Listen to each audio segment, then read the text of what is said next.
Hello friends, बहुत बहुत स्वागत है आपका हमारे यूट्यूब चैनल स्टडी मित्र में। तो फ्रेंड्स, आज का हमारा टॉपिक है आदिकाल के महत्वपूर्ण क्वेश्चनों को देखना। तो इसमें दो टॉपिक के मैंने क्वेश्चन बनाए हैं, अपभ्रंश साहित्य और सिद्ध साहित्य। कल की वीडियो में हम लोगों ने आदिकाल का परिचय कर लिया है और कुछ महत्वपूर्ण बातों को भी अच्छे से जान लिया है। वैसे आदिकाल से भी आप सभी परिचित हैं, बहुत कुछ जानते होंगे आदिकाल के बारे में। कल की वीडियो में जो महत्वपूर्ण लगा था आदिकाल के बारे में, उन सभी बातों को उसमें शामिल किया गया। तो चलिए आज ऑब्जेक्टिव क्वेश्चन करना है। तो अपभ्रंश साहित्य, तो अपभ्रंश साहित्य का वैसे एक वीडियो अलग से आया हुआ है हमारे इस चैनल पे। उसके अलावा इसमें कुछ इम्पोर्टेंट क्वेश्चन है अपभ्रंश साहित्य से, वो हम लोग देखेंगे। बाकी अगर आपको अच्छे से अगर जानना है और भी रचनाओं के बारे में जानना होगा तो हमारे उस वीडियो को आप देख सकते हैं अपभ्रंश साहित्य का।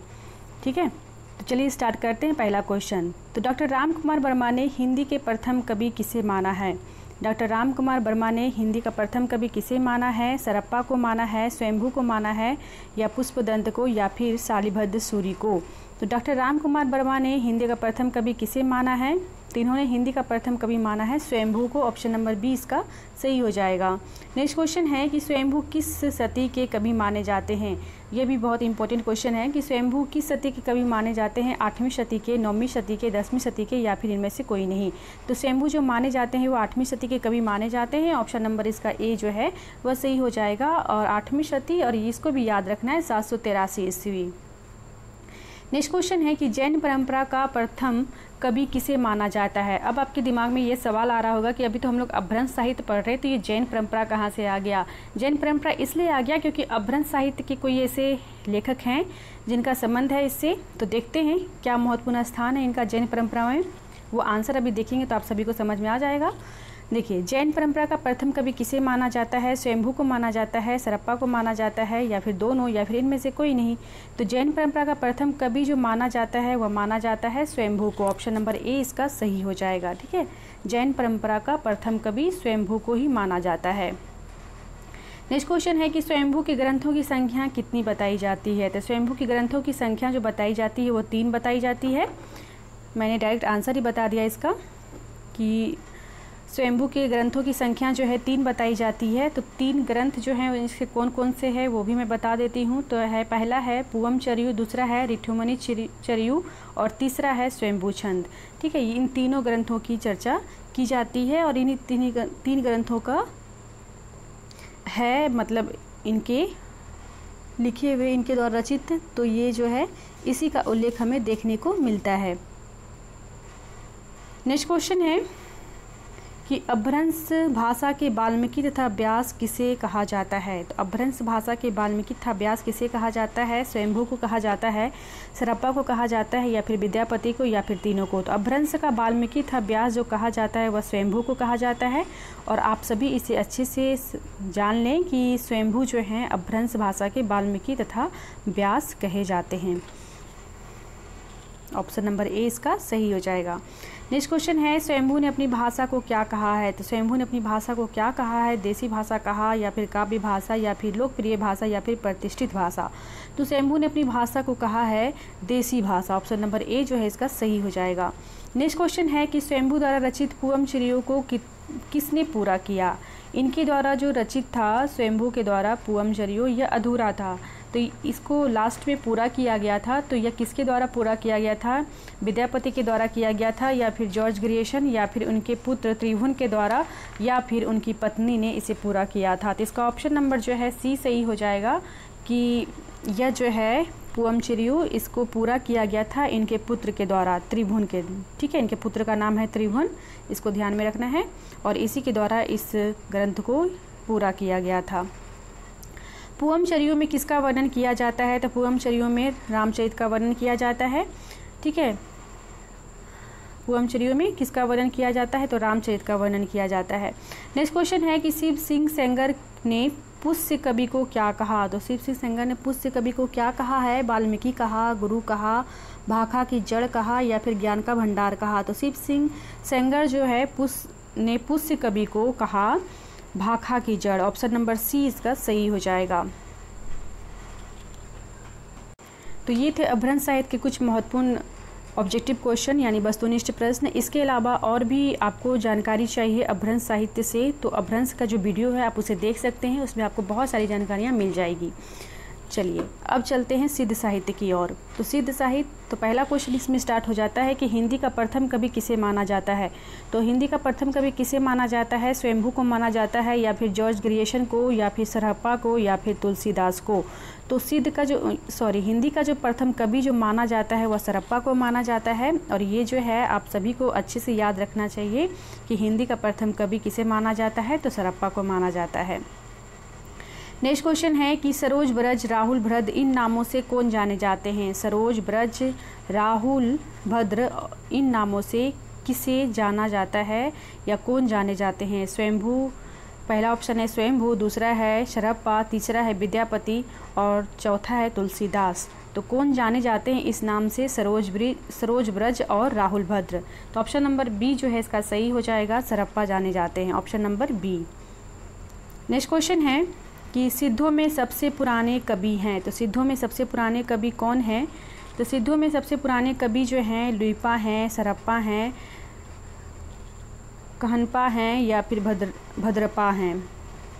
और यहाँ पे जो ये लिखा हुआ है ना कहनपा, ये गलत लिखा हुआ है, यहाँ पे ऐसे होना चाहिए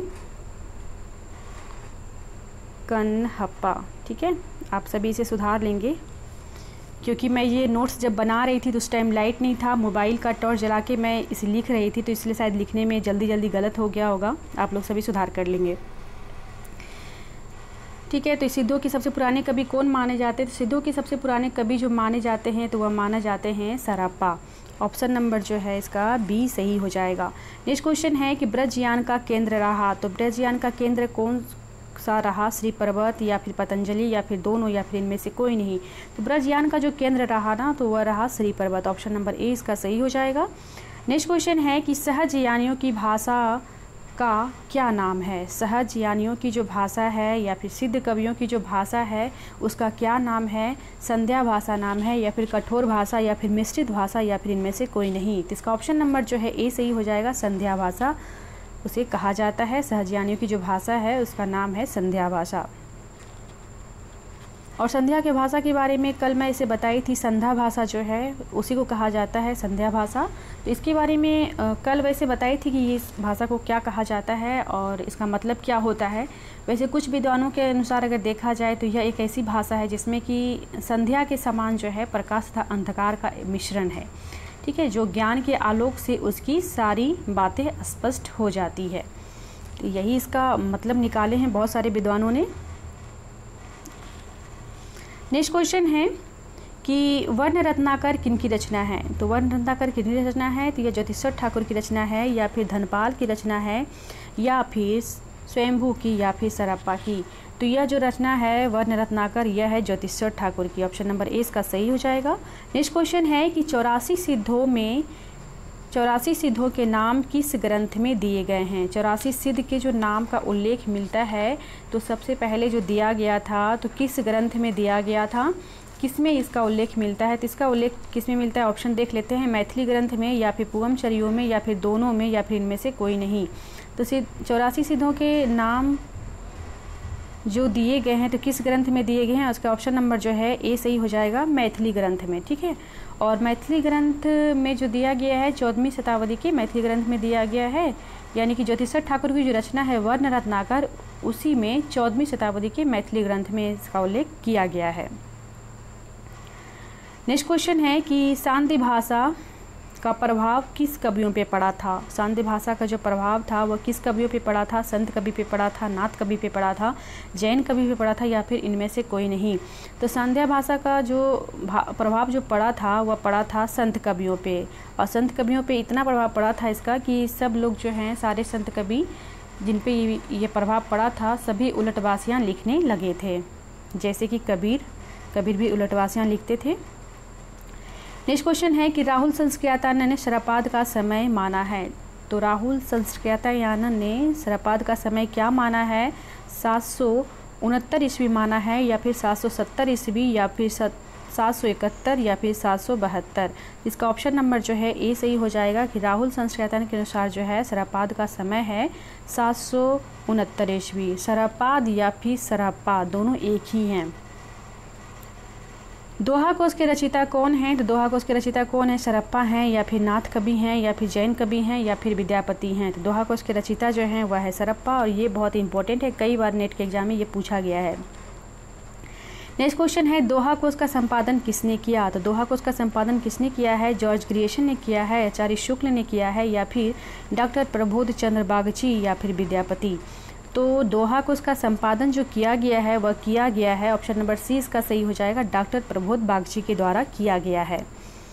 नेक्स्ट क्वेश्चन है कि सरप्पा की जीवन दृष्टि कैसी थी? तो देखिए किस प्रकार से थी इनकी जीवन दृष्टि। इनकी जीवन दृष्टि थी यानी इन्होंने जो जीवन में अपने जीवन में जो पालन किया था, सहज संयम का पालन किया था, फिर उसके बाद पाखंड और आडंबर जो था उसका विनाश इन्होंने किया, और गुरु की सेवा पे विश्वास रखते थे और सहज मार्ग था इनका। तो यही है इनकी जीवन की दृष्टि। नेक्स्ट क्वेश्चन है कि आक्रोश की भाषा का पहला प्रयोग सरप्पा में ही दिखाई देता है, यह कथन किसका है?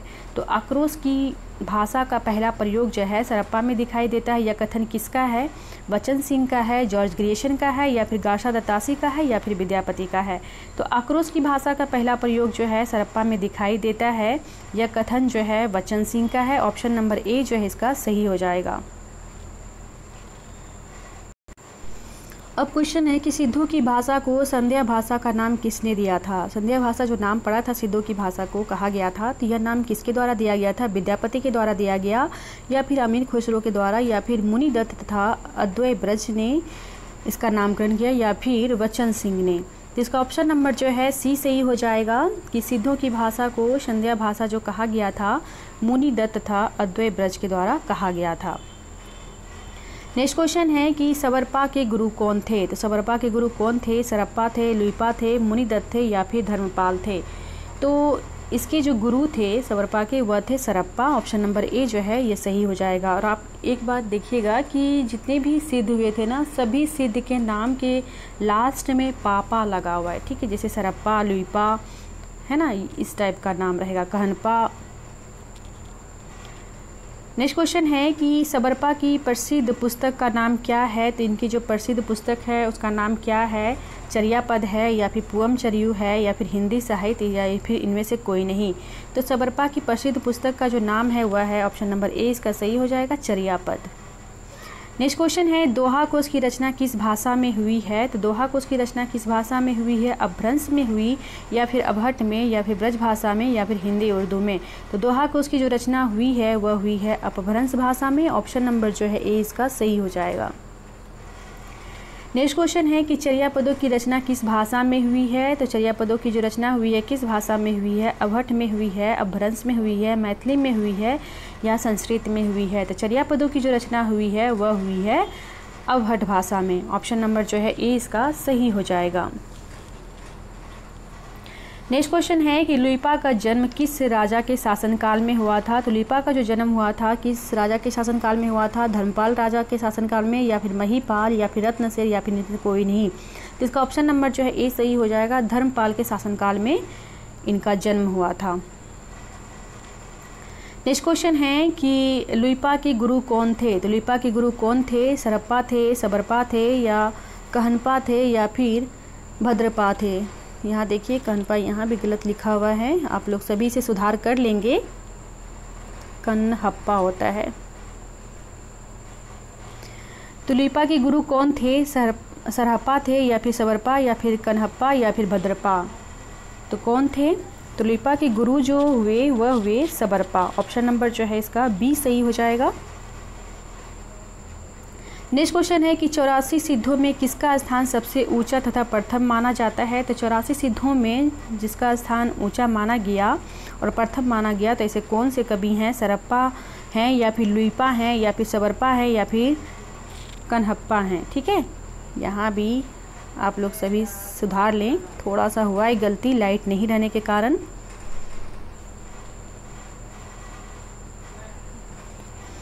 तो 84 सिद्धों में किसका स्थान सबसे ऊंचा या प्रथम माना जाता है? तो वह जो माना जाता है लुइपा का। ऑप्शन नंबर बी इसका सही हो जाएगा। नेक्स्ट क्वेश्चन है कि डेंगीपा के गुरु का क्या नाम था। तो डेंगीपा के गुरु का क्या नाम था? सरप्पा था, लुइपा था, भलप्पा था या फिर सलीपा था। तो डेंगीपा के गुरु का क्या नाम था? तो इसका जो ऑप्शन नंबर बी सही हो जाएगा, लुइपा। ठीक है, लुइपा, डेंगीपा के गुरु हुए थे लुइपा। नेक्स्ट क्वेश्चन है कि 84 सिद्धों में सर्वश्रेष्ठ विद्वान तथा सबसे बड़े कवि कौन हुए। 84 सिद्धों में सर्वश्रेष्ठ विद्वान तथा सबसे बड़े कवि जो हुए वह कौन हुए? लुइपा हुए या फिर सरप्पा हुए या फिर दोनों या फिर कनप्पा हुए। तो कौन हुए 84 सिद्धों में सर्वश्रेष्ठ कवि? इसका ऑप्शन नंबर जो है सही हो जाएगा, डी सही हो जाएगा, कनहप्पा। ठीक है, 84 सिद्धों में सर्वश्रेष्ठ विद्वान की अगर बात की जाए तो वो कनहप्पा थे और सबसे बड़े कवि भी यही थे। नेक्स्ट क्वेश्चन है कि कनहप्पा का जन्म कहाँ हुआ था? कर्नाटक में हुआ या फिर बिहार में हुआ या फिर श्रीलंका में हुआ या फिर इलाहाबाद में हुआ। ठीक है, तो कहाँ हुआ कनहप्पा का जन्म? तो इसका जो जन्म हुआ है वह हुआ कर्नाटक में। ऑप्शन नंबर ए इसका सही हो जाएगा। नेक्स्ट क्वेश्चन है कि कनहप्पा पांडित्य और कवित्व में बेजोड़ थे, यह किसने कहा था? कनहप्पा के संबंध में कहा गया है कि कनहप्पा जो है पांडित्य और कवित्व में बेजोड़ थे, तो यह किसने कहा? आचार्य रामचंद्र शुक्ल ने कहा या फिर डॉक्टर नागेंद्र ने या फिर राहुल संस्कृतायना ने या फिर द्विवेदी जी ने। तो यह किसके द्वारा कहा गया? तो इसका ऑप्शन नंबर जो है सी सही हो जाएगा। राहुल संस्कृतायना ने कहा कि कनहप्पा जो है पांडित्य और कवित्व में बेजोड़ थे। नेक्स्ट क्वेश्चन है कि कनहप्पा के गुरु कौन थे? तो कनहप्पा के गुरु कौन थे? जलंधरपा थे या फिर छत्रपा थे या फिर शांतिपा थे या फिर भलप्पा थे। तो कनहप्पा के जो गुरु हुए वह हुए जलंधरपा। ऑप्शन नंबर जो है ए इसका सही हो जाएगा। तो ये थे आज के मोस्ट इम्पोर्टेंट क्वेश्चन अपभ्रंश साहित्य से और सिद्ध साहित्य से। और आप सभी को अगर ये वीडियो अच्छा लगा होगा तो लाइक भी कर दें। मिलते हैं अगले वीडियो में नेक्स्ट टॉपिक के साथ, तब तक के लिए धन्यवाद।